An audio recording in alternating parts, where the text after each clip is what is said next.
अस्तित्व की लहरें और परम साक्षी प्रेम और ऊर्जा साधना के बाद तंत्र हमें चेतना के और भी सूक्ष्म और गहरे तलों पर ले जाता है। ये विधियां किसी क्रिया या कर्म पर नहीं बल्कि यथार्थ की परम समझ और साक्षी भाव पर केंद्रित हैं। ये विधियां हमें सिखाती हैं कि कैसे अपनी छोटी सीमित पहचान को विसर्जित करके उस परम सत्य के साथ एक हो जाएं जो समस्त अस्तित्व का आधार है। पहली विधि, तुम लहर हो, अस्तित्व सागर है। हम सभी खुद को एक अलग इकाई मानते हैं, एक नाम, एक शरीर, एक मन।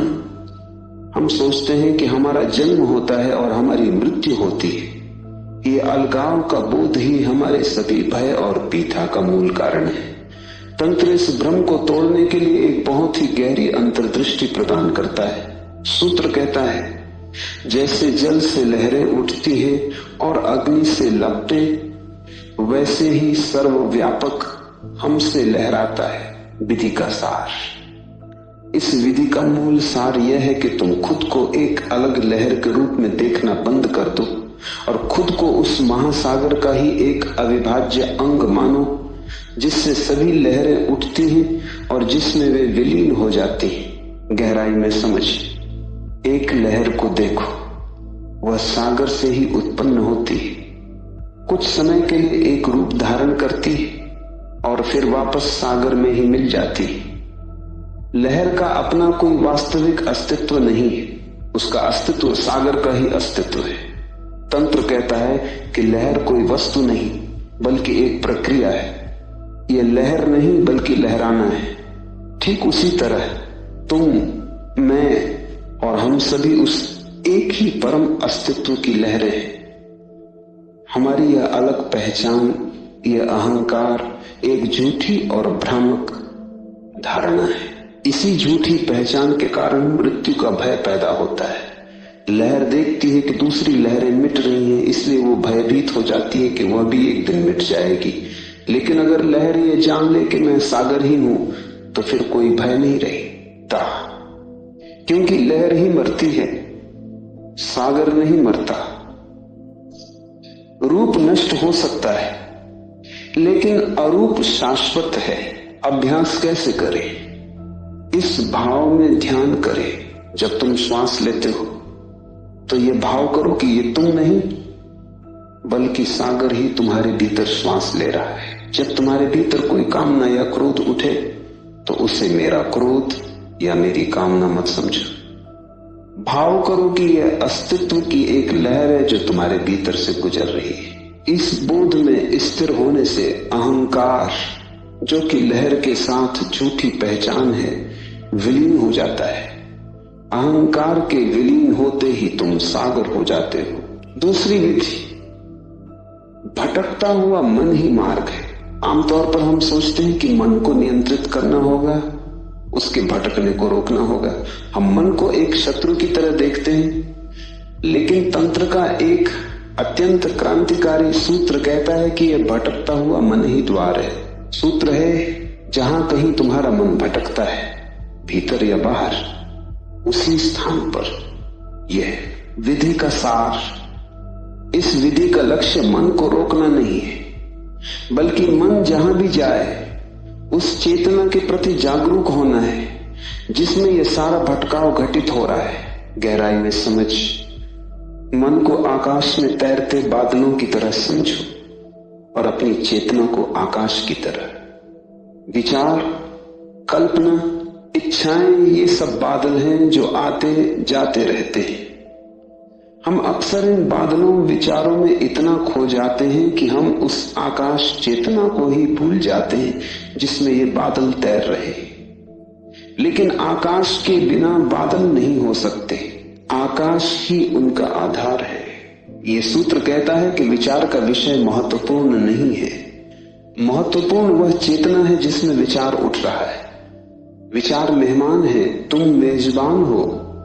हम मेहमानों में इतना उलझ जाते हैं कि मेजबान को ही भूल जाते हैं। अभ्यास कैसे करें? जब भी मन किसी विचार या कल्पना में भटकने लगे तो उसे रोकने की कोशिश मत करो विचार के विषय पर ध्यान न देकर उस चेतना पर ध्यान केंद्रित करो जो उस विचार को देख रही है। अपने भीतर उस खालीपन को महसूस करो जिसमें विचार आ जा रहे हैं। अपना ध्यान मेहमान विचार से हटाकर मेजबान चेतना पर ले आओ। जैसे ही तुम यह दृष्टिकोण बदलते हो तुम पाओगे कि विचारों को ऊर्जा मिलनी बंद हो गई है। बादलों के बीच का अंतराल बढ़ने लगेगा और धीरे धीरे बादल विलीन हो जाएंगे। केवल शुद्ध अछूता आंतरिक आकाश ही बचेगा। तीसरी विधि, इंद्रियों से दृष्टा तक की यात्रा। हम अपनी इंद्रियों के माध्यम से दुनिया को जानते हैं, लेकिन हम इंद्रियों के पीछे छिपे दृष्टा को पूरी तरह से भूल जाते हैं। तुम आंखों से देखते हो, लेकिन आंखें दृष्टा नहीं है। आंखें केवल खिड़कियां या यंत्र है।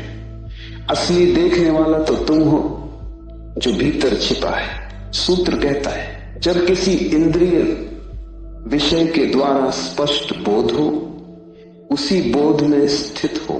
विधि का सार, इस विधि का लक्ष्य इंद्रियों के विषय जैसे कोई दृश्य या ध्वनि से ध्यान हटाकर उस बोध या चेतना पर स्थिर होना है जो देख या सुन रही है। गहराई में समझ, जब तुम संगीत सुनते हो तो तुम्हारा कान संगीत को ग्रहण करता है, लेकिन सुनने का काम तुम्हारे भीतर का एक केंद्र करता है। तुम्हारी सभी इंद्रियां, आंख, कान, नाक, त्वचा उसी एक केंद्र को सूचना देती हैं और वहीं पर सभी अनुभव एक हो जाते हैं। वह केंद्र तुम हो। हम आमतौर पर बाहरी विषयों में इतने खोए रहते हैं कि हम उस केंद्र को भूल ही जाते हैं। अभ्यास कैसे करें? जब तुम संगीत सुन रहे हो तो सिर्फ संगीत में मत खो जाओ, उस चेतना के प्रति जागरूक हो जाओ जो संगीत सुन रही है। जब तुम एक फूल को देख रहे हो तो सिर्फ फूल के सौंदर्य में मत डूबो, फूल के पीछे खड़े उस दृष्टा के प्रति जागरूक हो जाओ। ये अनुभव करो कि आंखें बस एक खिड़की है और तुम उस खिड़की के पीछे से देख रहे हो। जब तुम इंद्रियों के विषय से हटकर उस बोध पर स्थिर हो जाते हो तो तुम अपने केंद्र के निकट पहुंच जाते हो। इस केंद्र को जानना ही आत्मज्ञान है। चौथी विधि, अच्छे बुरे के पार। तंत्र की सर्वोच्च शिक्षा द्वैत के पार जाना है। अच्छा बुरा, पाप पुण्य, शुद्ध अशुद्ध, ये सभी विभाजन मानव मन द्वारा निर्मित हैं। अस्तित्व अखंड है, वह कोई विभाजन नहीं जानता। सूत्र स्पष्ट रूप से कहता है, वस्तुतः किसी को भी शुद्ध या अशुद्ध की तरह मत जानो। विधि का सार, सभी प्रकार के निर्णय और नैतिक लेबलिंग को छोड़कर अस्तित्व को वैसे ही देखना जैसा वह है। गहराई में समझ, यह विभाजनकारी दृष्टिकोण केवल बाहरी दुनिया को ही नहीं बांटता, ये तुम्हारे भीतर भी विभाजन पैदा कर देता है। तुम अपने भीतर के एक हिस्से को अच्छा और दूसरे हिस्से को बुरा, पापी मान लेते हो और अपने ही खिलाफ एक अंतहीन गृह युद्ध में उलझ जाते हो। ये आंतरिक संघर्ष ही सारी अशांति का कारण है। तंत्र कहता है कि संत और पापी एक ही सिक्के के दो पहलू हैं, एक के बिना दूसरे का अस्तित्व नहीं हो सकता। जब तुम किसी चीज को अच्छा कहते हो तो तुम्हें अनिवार्य रूप से किसी और चीज को बुरा कहना पड़ता है। अभ्यास कैसे करें? न्यायाधीश मत बनो, साक्षी बनो। तथ्यों को केवल तथ्यों के रूप में देखो, उन पर कोई लेबल मत लगाओ। एक व्यक्ति चोर है, एक व्यक्ति संत है, ये तथ्य हैं, निर्णय नहीं। जब तुम बाहरी दुनिया का न्याय करना बंद कर देते हो तो तुम खुद का न्याय करना भी बंद कर देते हो। आंतरिक विभाजन भर जाता है और तुम एक अखंड समग्र इकाई बन जाते हो। यह अखंडता ही वास्तविक पवित्रता है, शिथिलता और आंतरिक केंद्र की साधना। The practice of relaxation in the inner centre. अब हम उन विधियों में प्रवेश करेंगे जो शरीर और मन को गहरे विश्राम या शिथिलता में ले जाकर चेतना के केंद्र तक पहुंचने का मार्ग दिखाती है।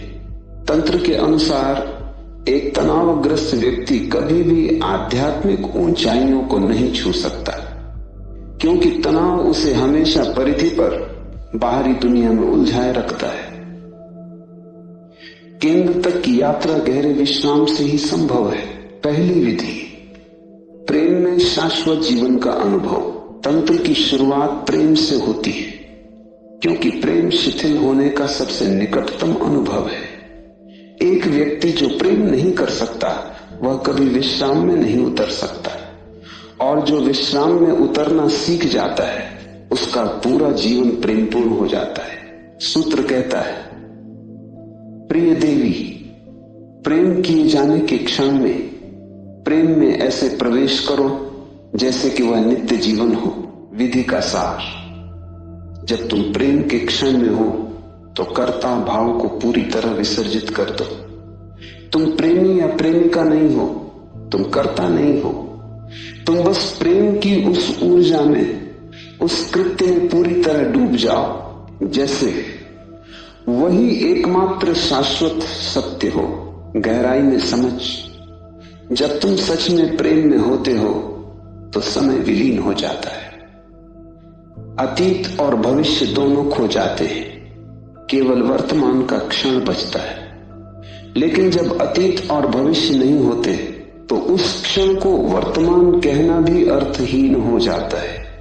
वह क्षण समय का हिस्सा नहीं रहता, वह शाश्वत का नित्य जीवन का हिस्सा बन जाता है। शिव उसे ही नित्य जीवन कहते हैं। प्रेम में अहंकार नहीं बच सकता। अगर प्रेम के क्षण में भी तुम मैं को बचाए रखते हो तो तुम प्रेम नहीं कर रहे, केवल प्रेम का अभिनय कर रहे हो। जब तुम किसी को दुलार करते हो तो दुलार ही बन जाओ, जब चुंबन लेते हो तो चुंबन ही बन जाओ। अपने को पूरी तरह भूल जाओ ताकि तुम यह कह सको, मैं नहीं हूं, केवल प्रेम है। तब हृदय नहीं धड़कता, प्रेम ही धड़कता है। तब आंखें नहीं देखती, प्रेम ही देखती। है अभ्यास कैसे करें? प्रेम के किसी भी कृत्य में, चाहे वह आलिंगन हो, चुंबन हो या बस एक प्रेमपूर्ण स्पर्शकर्ता को भूल जाओ, उस क्रिया में पूरी तरह डूब जाओ। अपने अहंकार को विलीन होने दो। यह मत सोचो कि मैं प्रेम कर रहा हूं, बस प्रेम की ऊर्जा को बहने दो और स्वयं वह प्रवाह बन जाओ। परिणाम, जब तुम प्रेम में कर्ता नहीं रहते तो तुम समय के आयाम से बाहर फेंक दिए जाते हो, तुम शाश्वत में प्रवेश कर जाते हो।